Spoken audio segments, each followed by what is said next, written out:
I love storytelling.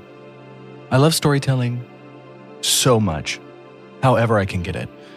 One of my favorite moments in life is when I end the chapter of a book, finish an episode of a show, or leave the theater. Stepping from one immersive world and entering my own reality is akin to what it feels like for me when I leave the ocean. For a few minutes, after my feet hit the beach, I'm still drenched. My wet feet become a dry sand rideshare as I make my way to my towel. Depending on how long I've been in the ocean before my dry venture, I may be walking in a not-so-straight line, mimicking the pull of my previous stay. And even when I reach my towel and pat myself to dry off, even when I've baked in the sun for some time, there will inevitably be parts of that ocean experience that stick to me. Be it some sand, or water in my ears, salt in my hair, or seaweed in my trunks. Stories do this. I love stories. I also love a cold open.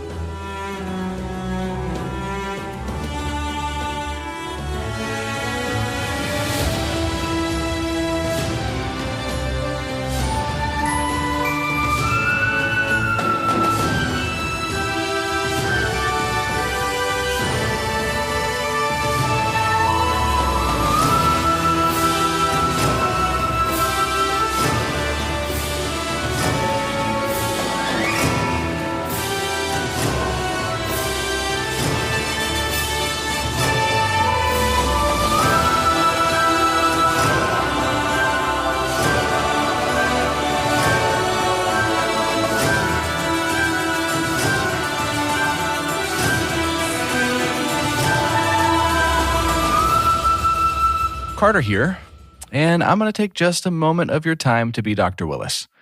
I want to spend some time with you combining both research and experience to help unpack the phenomenon that is Dungeons and Dragons. 36 years of life, 10 years of teaching communication, and a dissertation on charisma have provided me a unique look at the correlation of who we are and what D&D provides. So I play a character on this show, Donnie, and I'll spend plenty of time talking about him. But really, I also want to talk about my friends that I play with, the whole crew, and our DM.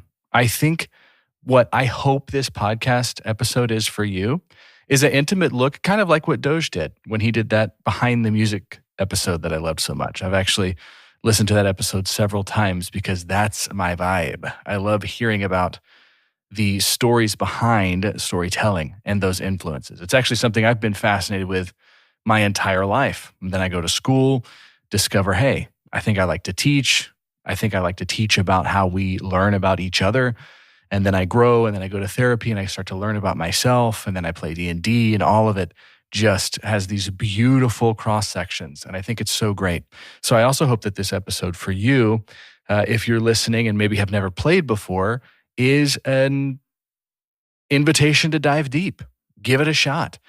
D&D is growing more and more popular because really generations right now that are starting to run the world, millennials, Gen X, Gen Alpha, Gen Z, these are generations of people that really have something to do and some interest in mental health. And I think D&D can provide that a lot, but I don't want to get us too scattered. So let's talk a little bit about the kind of things that I do in the classroom, teaching communication, and how I feel like that has a lot to do with Dungeons and Dragons.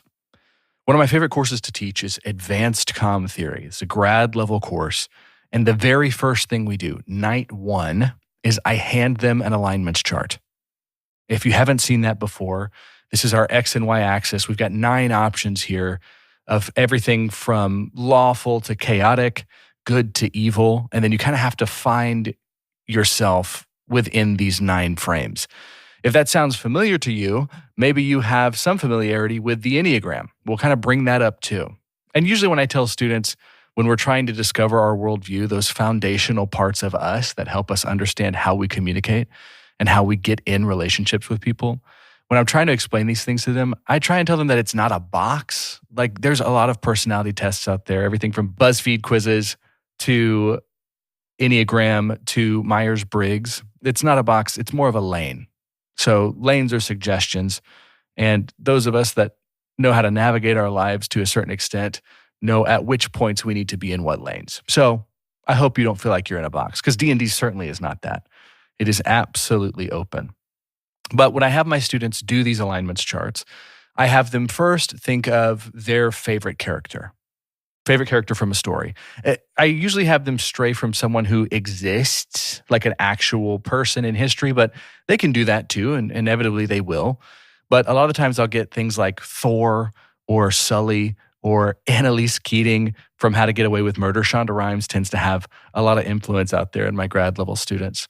And we try and place them on this alignments chart. Really what I'm doing with my students in this case is a bit of preparing them for Dungeons & Dragons, because that's what the alignments chart is for. Dungeons & Dragons as a world is asking you, before you even enter this world and navigate its relationships, it's asking for you to have some level of understanding of who you are. The interesting thing about this is that maybe for some of us, that's like our first practice of this when we play D&D. Granted, we probably do this all the time because as humans, we're constructing our realities one by one, especially in different relationships. There's a theory called the coordinated management of meaning. Pearson Cronin put this together a few decades ago, but CMM, coordinated management of meaning, essentially says that in our relationships, we are co-constructing realities. So if you've ever had that situation to where there's certain jokes that you can say with a certain person in your life or certain things that y'all can talk about because you have hobbies that align, that's y'all's reality. And it's growing all the time. The more intimate your relationship, the more and more we get to add to what is a growing world of that co-constructed reality. And so when we're doing this with ourselves, right, when we're trying to understand who we are through D&D, it's a pretty fascinating experience. Because really, when I'm doing this exercise with students, having them do this alignments chart, it's a bit of metatextual work that I'm doing on my own, as if my classroom is somewhat of a petri dish. Because inevitably, the people that my students choose, that is their favorite character currently, my students either can confess to feeling like they are the same person on that alignments chart. Very often people are picking someone who is chaotic good. So willing to do good in spite of anything that might be in their way. Good for the sake of good for the sake of humanity. Whether the laws of that land say it's good or not, or if it's evil, they're going to do good anyways, because that's what they feel convicted to do. And so a lot of the times my students are picking people that they either feel like they currently emulate or hope to become. That's just a natural thing that we do, a natural thing that we're drawn towards. I talked about those movie experiences, right? When we walk out of the theater, there's been plenty of times that I've walked out of some high stakes heist type movie and I start to think about what if the guy next to me at the urinal after we're unloading that extra large Dr. Pepper together, what if the guy next to me is about to just rip his face off, some latex thing, and it's somebody completely different, right? Or how would I steal from this local bakery? How could I get away with something like that? I just kind of take these bits of that ocean experience and integrate it into my current life. So D&D is asking us this from the jump. Find yourself on that alignments chart. So let's also talk about something different here too. Because really what I want to focus on a lot in this is the relationships that we have to each other and how D&D can be so interesting in that way. I would recommend, if you've never played before, usually naturally this is what's happening already, you need to play with people that you know, or at least most people in your D&D party should be people that you're familiar with. Granted, it could be a super interesting experience to play with strangers, because you're going to start to see some correlations maybe between their characters and who you are figuring out them to be. But I suggest playing with people you know. And the people that I get to play with as Donyark, Ghaash'kalla, I know very well. And even they have unique experiences to each other. Jordan and Doge were roommates for a long time. Gage gets added in because my relationship to Gage when I first met him is he was a student in one of my classes. I wouldn't be surprised if we did this activity, this find yourself on the alignments chart activity in that class that I had with Gage. And then Gage and Jordan and Doge are really good friends. They live really close together. And so they have a lot of time together. They have those relationships. The Kellys are married and have 3 children. That's its own separate dynamic. Vince and I have known each other for about half of our lives. And then I meet Mariah around the same time. So I've known them for well over a decade. All these fascinating cross sections. And so we get to see our characters in this new world interact with each other. And inevitably, there's going to be some bleeding through. And that's perfectly fine. And I think that's what makes Dungeons & Dragons beautiful, is these co-constructed realities that we have in real life show up in this fantasy world. And then Gage gets to just kind of make the playground for us. And he does such a good job with that. You even look at like careers of everybody that is in this party.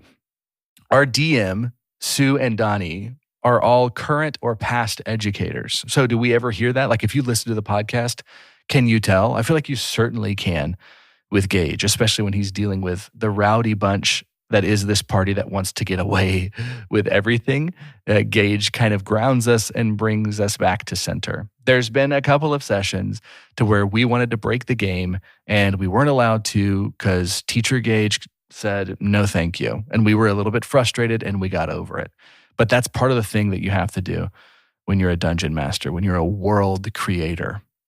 So myself as an educator gave my friends a prompt.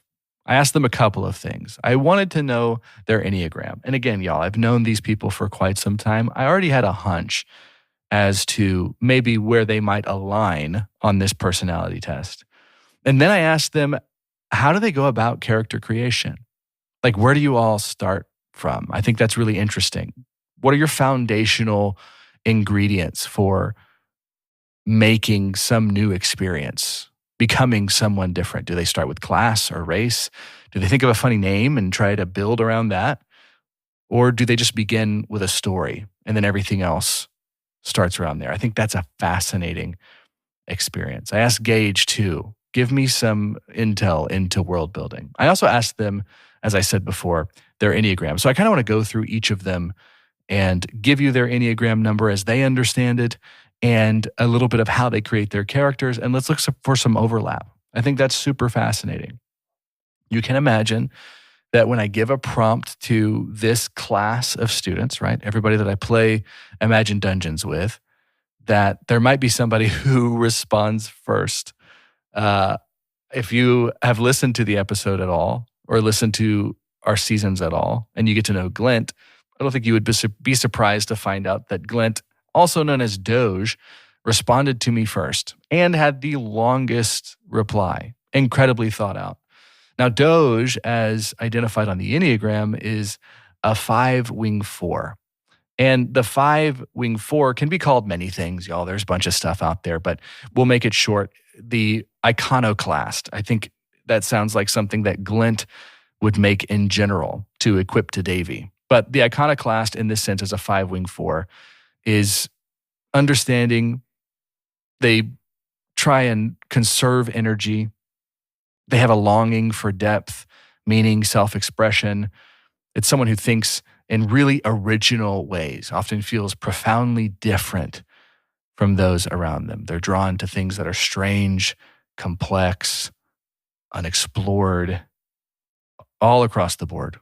Ideas, art, experiences. They make fascinating artists. I love this. What a great thing for Doge. What a great thing for Glint. And here's the thing with D&D. It kind of meets us wherever we are. I firmly believe this.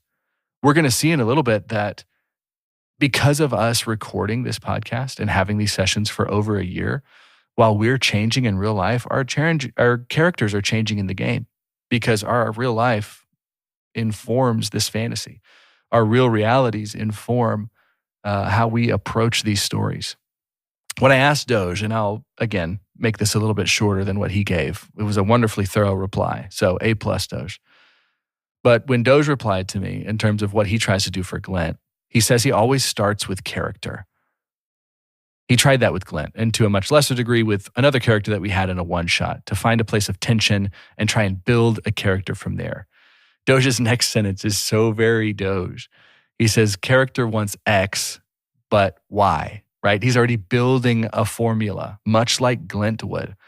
One of the things I love the most about Glint is that Glint is very much like Doge. And so in my present reality, I love Doge very much. So I love Glint, and I love seeing the ways that Doge tries to challenge himself with this character. For Glint, the character wants X but Y is that Glint wants desperately to be an inventor, but he's terrible at it.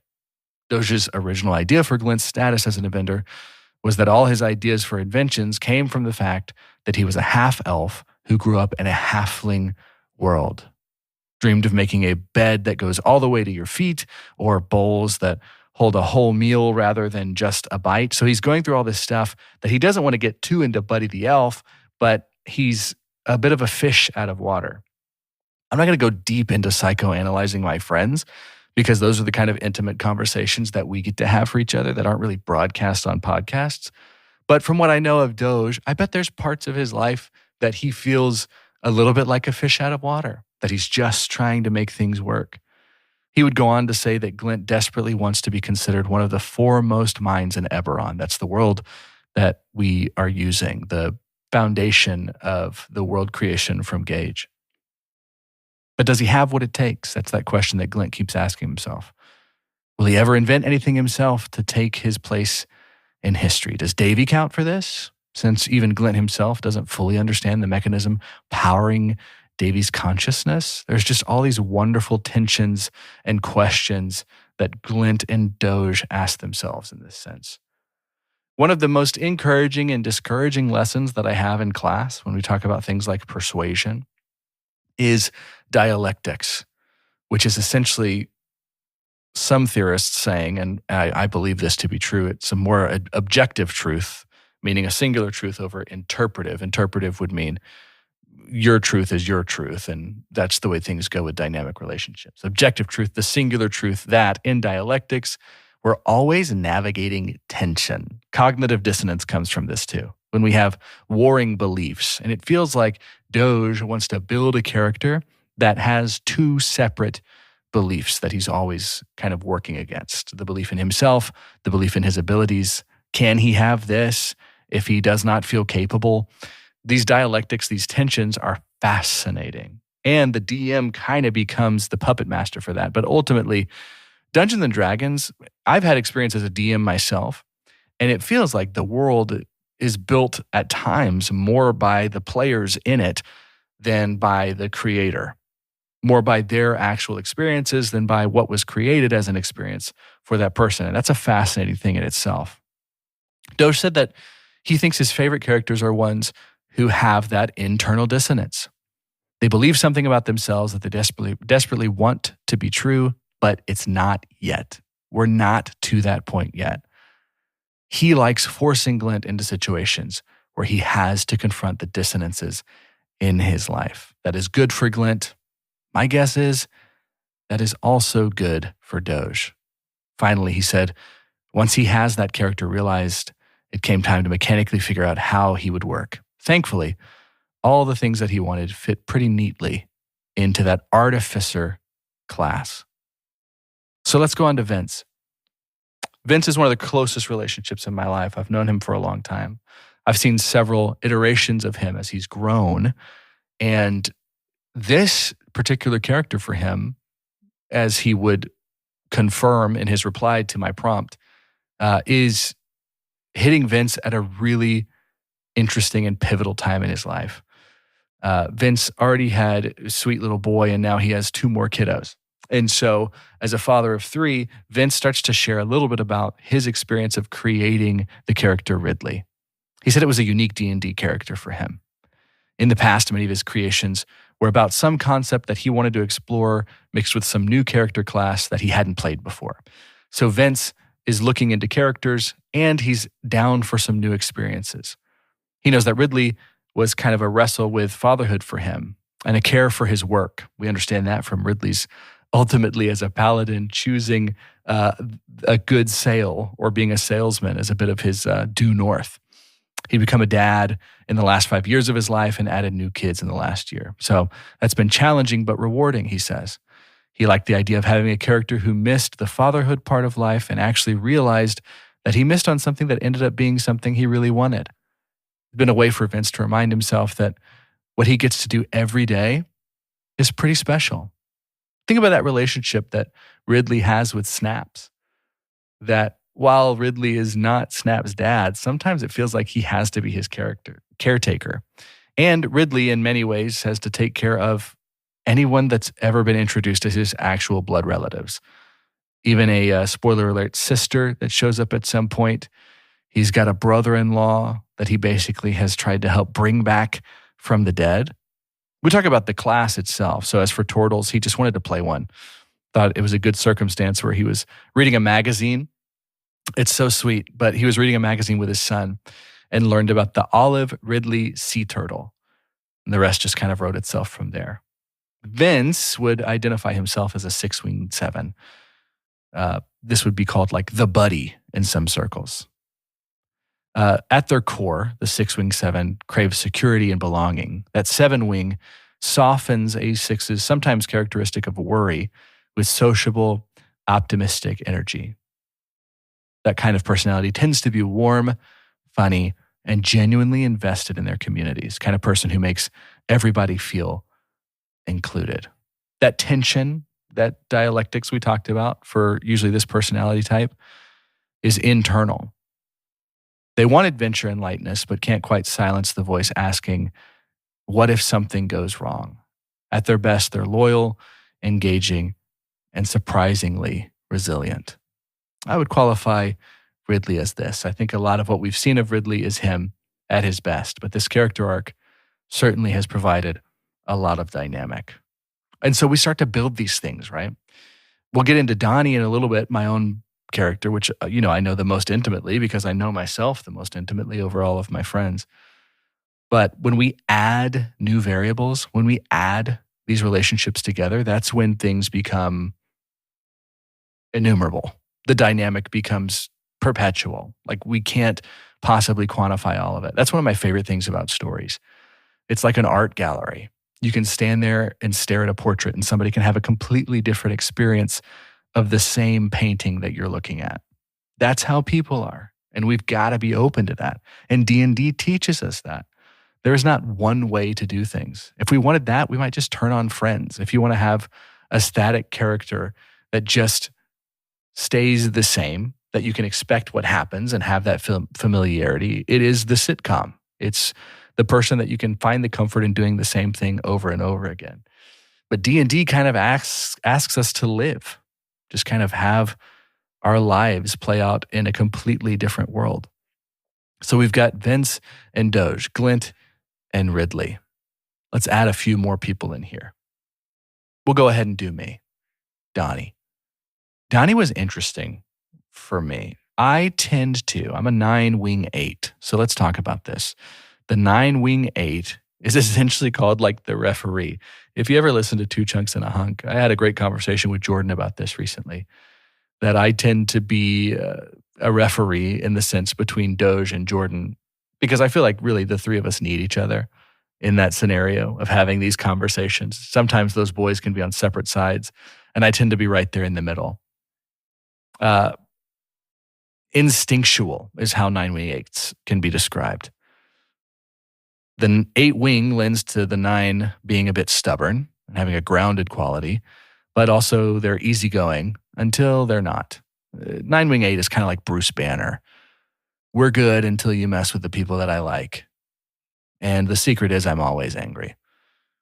This type can appear almost paradoxical, laid back and accommodating on the surface, but with a quite immovability underneath.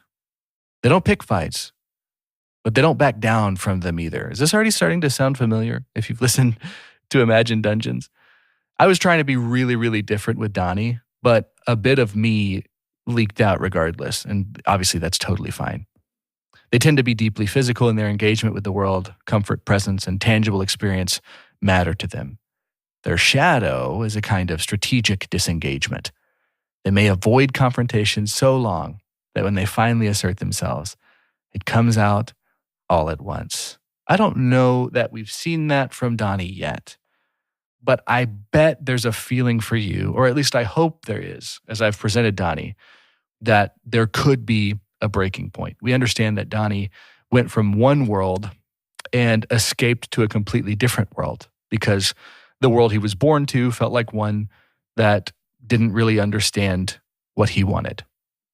Donnie's journey to discover what he feels like he's best at and the conflict that has with what he feels like he was born to do is a lot to do with me, guys. If there's ever an opportunity on this episode for me to be really intimate, it's now, because it's my information that I can choose to give out.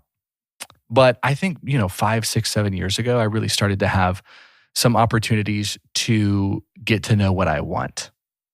I think as a 9 specifically, I was highly empathetic, still am. And so what I would do is put so much of myself into the other relationships that I have. There's something called the looking glass self. This is an idea from Charles Cooley, a theorist, social psychology theorist. But the looking glass self says that we are always playing a game of charades when we communicate. And so we are anticipating what the other person will say based off of how they view us. And so if I'm ever down on myself in other relationships, the looking glass self promotes me feeling like other people see the shame or see the vice that I feel like I have in myself. I think Donnie had this a lot. Donnie knew he was really good at something, but he felt called to do something else. He felt called to tell stories. He'd experienced these stories and now he wants to tell them. And he wanted to do it through something completely different, a completely different kind of art form. So he goes to school and he learns how to be a bard and he discovers this new magic, even down to the point of turning his battle axe into a yarding, turning his shield into a war gong, getting a flute. Like Donnie has completely changed his life. That's what it felt like for me to go to licensed therapy about 6 or 7 years ago. I knew that I was equipped with certain things, or I would discover that. Really, my fear was that once I went to therapy, I was going to find out that I wasn't who I was supposed to be. Like I was acting like Carter, and all the decisions I had made in the relationships that I was in, maybe those were wrong because they weren't informed. Turns out they were. I was following my gut without knowing it, but it was still a big life change. So now I discover what I want and I act on that. And maybe to others, to some level, it could seem extreme. We talk about in this 9 wing 8, that shadow, that strategic disengagement, that's what Donnie did. He left the crags of Khyber. He left that job that he had. He left a relationship that he was told he needed to be in because he just had to disengage. It was too much. I think like Bruce Banner in that way, like the Hulk, he knows that something exists in him, that if he allows it to happen, like if he allows that catalyst moment, maybe people would get hurt. So if you're looking for some tension in the character of Donnie, that's always going to be there. When I make characters, I kind of pick up pieces of things that are already familiar to me. So as we've heard on the podcast, and Doge even talks about this in the music that he made for Donnie, which is perfect, that really I was like, what if a bard was an outlaw country music artist? Enter Johnny Cash. Grew up with Johnny Cash, listening to Johnny Cash all the time, and just loved who he was. Johnny Cash was one of those characters that in my life, he's introduced already at this point of being like grounded in what he thinks he is, or grounded in who I think he is. It was kind of like anti-establishment. He's doing all this stuff inside a prison. I love that the first time we ever meet Donnie, our cold open to the entire series is Donnie singing in a prison. To me, that was Folsom Prison, if you know much about Johnny Cash's archives. And so in my mind, just knowing who Johnny Cash was, I wondered like what led to that. Sure, there's a Joaquin Phoenix movie out there that might tell us what his adolescence might have done to inform who Johnny Cash becomes. But that's the stuff that I chose to leave open-ended. I found a grounded character to me that had enough data that I could just mimic. I could just ditto to a certain extent. So I was going to be an orc Johnny Cash, but what's going to be different is I was going to leave something that I was told to be a part of and then go and pursue my own dreams, my own excellence. And so there's these parts that come in. Jordan was telling me the other day that there's these moments that I feel like we're all on this Zoom call together, right? We can all see each other when we're recording.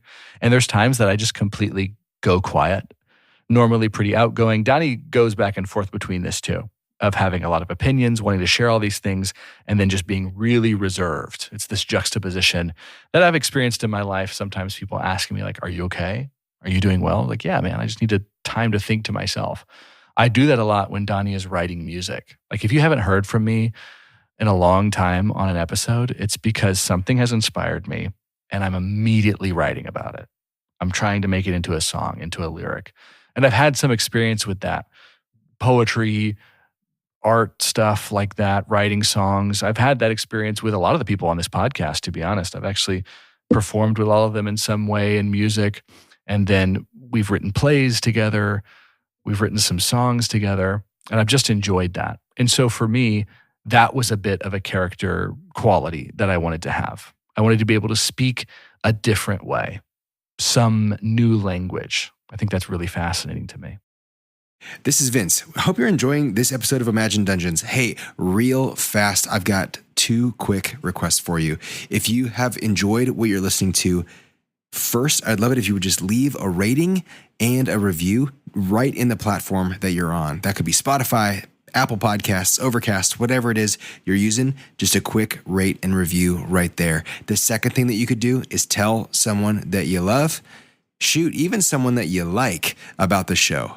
Great people surround themselves with great people. And we know you have great taste in shows. You probably have great taste in human beings that would love to hear it too. That would mean the world to us. Thanks so much for listening. Okay, let's go. Back to the show. So we're about halfway through our characters. Let's have a quick moment to talk about Raya. So the 9-wing 1, Ryan and I are both the same Enneagram number. We have different wings though. So the wing 1 has a peacemaker desire for harmony. We would both be considered peacemakers in this way, with a 1's principled idealistic streak. What this usually produces for someone is a deeply thoughtful and quietly value-driven individual. They want peace, but it has to be right. They tend to be gentle, fair-minded, and somewhat perfectionistic in how they engage with the world. When I asked Raya to give me this prompt on how she creates characters, she needed to know exactly how to respond to that. And we laughed about that because that's not a surprise to me. She wants to know how to do things well. And so there was some tension for her, I think, in Sue, who we did find to be thoughtful, quiet, values-driven. Raya was talking about in her prompt that when she started characters, she wasn't totally sure how she does this. So this would mean that she kind of bounces around and does different things every time she creates a new character. She says ultimately that it's bare bones.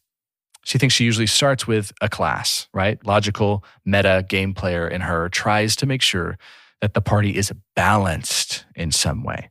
From there, she takes the character's notes from media, like me, right? We're both 9s on the Enneagram, usually piecing together a voice from this character and a personality from that person. So she's saying a bit more eloquently what I was trying to say about some of the ways that I create characters and really how I created Donnie.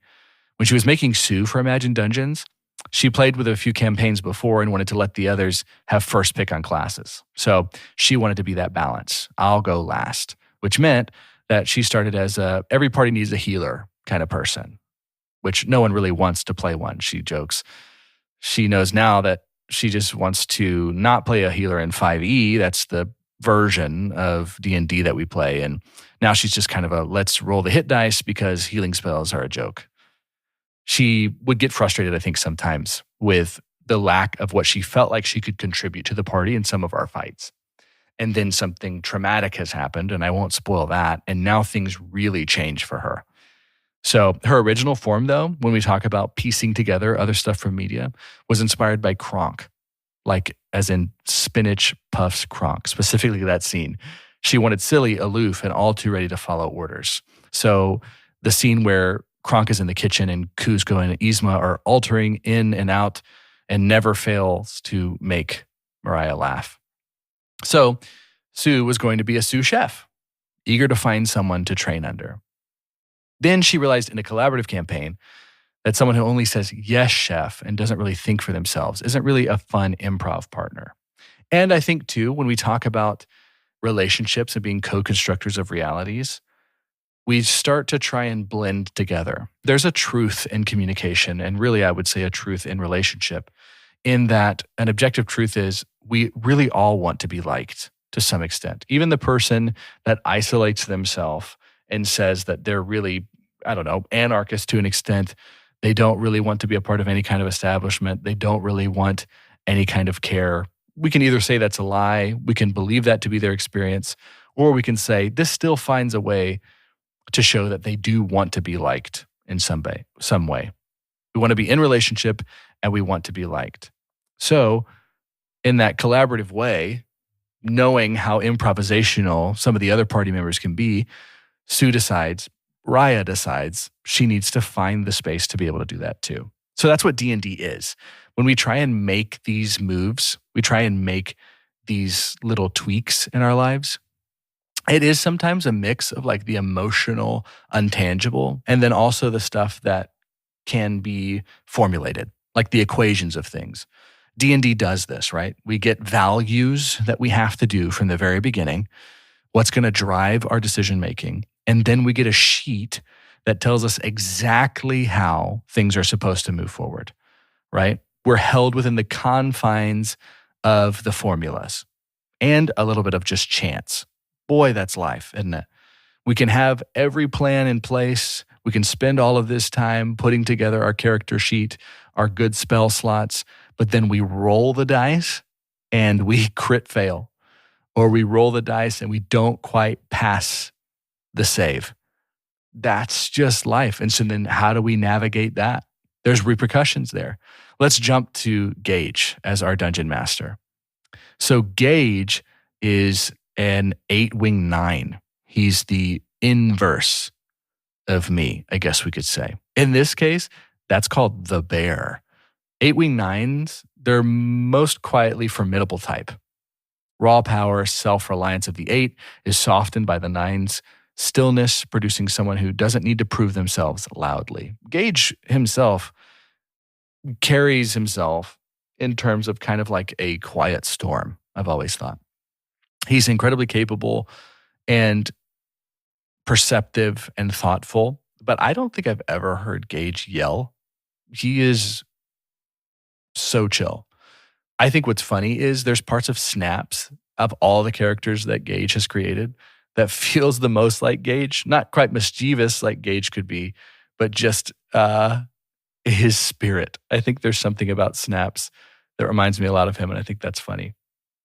They're often described, these 9-wing 8s or 8-wing 9s, as having an almost gravitational presence, right? Calm, steady, immovable. They don't bluster or perform. They simply are. How incredible is that? They tend to be deeply protective of those they care about. They have a surprising capacity for patience as relative to other 8s. Gage is so patient with us. I said that earlier. But sometimes we can get carried away. You talk about the improv black holes that we can fall into. There's been times that maybe we've spent close to 30, 45 minutes before we even start the episode. It almost happens every time because some joke begets a new joke, more ridiculous joke. Everybody's laughing. And then Gage, the calm, simply is educator in him, just kind of sits there for a while and then says, okay. There's so many times that Gage will just be like, all right. And you can tell that's a cue for us to just go ahead and get started. So when he's creating characters, he tries to start with a class or a multi-class that he wants to play, and then he works backwards from there. His questions are, how does a person become, right, their class? How do others perceive that character? How does the character perceive themselves? What are their goals? Is there something that he can add to subvert expectations on a character trope? Like 2 or 3 small quirks. When he does world building, it's much simpler, he says. He says, if I'm building my own world from scratch, he starts with tone. that he goes to interesting features of just one part of the world, and then he lets the players start building it with him. He said if the world is pre-existing, like Eberron, he asks players what type of adventure they want, and he'll find a place where they can fit in. Or he thinks of a final boss and builds the campaign around them. That's something I've done in the past with DM. What's going to be your number one antagonist, and how do you navigate that? An interesting thing about antagonists in our lives too, and as we build characters, is there is an ultimate goal that we have. Maybe you've got some villain in your life that manifests itself as an establishment or as a person or an ideal. But ultimately, we also can be our own antagonist. There's these things that come up within us. I think almost every character so far, in really even the episodes that have already been released, have had that moment of this kind of internal antagonist, something that's holding them back for a little bit. And so, again, what happens is there's that bleeding of our real lives into what those characters decide to do. Can we get to another absolute layup of a character in terms of someone who feels very much like the person that we see in real life or that I know? Let's wrap this up on our character analysis with Jordan. The 8-wing 7. Jordan would also say he doesn't really ascribe to the Enneagram. He doesn't really follow it too much, but he's got friends that do. And so he wants to be interested in that, which would say things about his own personality. Again, a lot of us listening to this episode can be like that, and that's totally fine. There's a place for you in the world. There's a place for you in D&D. So the Maverick is what many would call this kind of Enneagram or this character. Someone who's outwardly powerful. They're bold, and they have some need for control, and it gets turbocharged by an appetite for stimulation and excess. Big personalities, charismatic, decisive, often magnetic. Move fast, think big. Have little patience for hesitation or weakness in themselves, or really in others. They don't really retreat into stillness, they charge forward. This can very much be Fiddlesticks. Let's go ahead and talk about, he breaks it down into two things for role-playing, fun and filling in the gaps. A question that Jordan asks himself is, what would he have the most fun doing? He wanted to be a Swiss Army knife character, good in and out of combat. So a rogue for him makes total sense. But he also knew that he wanted to be able to make dumb jokes and pal around while maintaining at least some gravity if things got serious. So he said Fiddles kind of formed out of the clouds of those thoughts. A second question that Jordan wanted to answer is what gaps can be left after others make their characters. So that's a lot of what we're asking. Raya has says this. I had said this is something that I want to do. So some of the synergy of our character party probably comes from the kind of gaps that we want to fill in our characters in general. And so Jordan has quite the understanding that what we are doing is for an audience, and so he wants to make sure that that's fun. So Jordan's desire for everybody to have a good time is even wider in the periphery of the listener who we don't even get to see during this process. He wants you to have fun too. He wants to like break that third or fourth wall. I can never remember, and the guys would make fun of me for that term. But he would break that wall, look you in the eyes and say, isn't this a blast? And so for him to do that, he's got to push through things. He knows that you don't want to hear us kind of like in the silence trying to decide what to do. So Fiddles and Jordan say, nah, I'm going to do this myself. He said he felt like we needed a chaos gremlin and a horny little lady running around. But then, of course, you fall in love with your character and you find that there's depth even to the horny little chaos gremlin anyway. I love that. And that's something that I've already tried to reiterate, is that much like our lives, maybe that's what D&D can teach us about our real lives. D&D says, here's these characters. We have some level of formula, maybe like we don't normally do for our own lives. And then D&D influences our real life, much like the other storytelling I talked about in our open. So for Jordan, he had an idea of what he wanted to do, and then he fell in love with that character. Does that correlate with Jordan falling in love with himself? I don't know. I've got a hunch. I'm not totally sure. He could answer that for himself. You could jump into our Discord if you have questions about that for him. Shameless pitch. But it's all just so fascinating, y'all. Dungeons and Dragons as a whole and what that means to us, that character cross-section. So that's a somewhat deep dive into a look at the values that I understand my friends to have, how those inform values in their character creation for completely different characters and completely different worlds, and just the fascinating intersections of all of those things. My main hope here is that you play Dungeons and Dragons. I want you to give this a shot. It might feel uncomfortable, but there's certain things about D&D that give me some new level of confidence for approaching my own life, right? You get to kind of play an avatar of someone so that you can practice the muscle memory of maybe making some decisions that are normally uncomfortable for you. Yes, the repercussions in D&D are that you could get bit by some giant spider, you could maybe almost die and stuff like that. But D&D is that. We get to take risks, right? It's not like the Matrix, but it's kind of like the Matrix, in which you get to just plug in and go and do things that you're not really capable of in real life. Not like character things, but like physical things. I wish I could play a yarding. I wish I could shoot fire from my fingers sometimes, but I would never shoot a capybara because Mariah, my friend in real life, and Sue, Donnie's friend in the game, would not like that. But you get to kind of bend the rules a little bit and practice what it's like to take risks. And I think that can do so much good for your life. D&D does not replace therapy, but it is its own kind of therapy. When we have new relationships with people, it gives us the opportunity to discover new things about ourselves.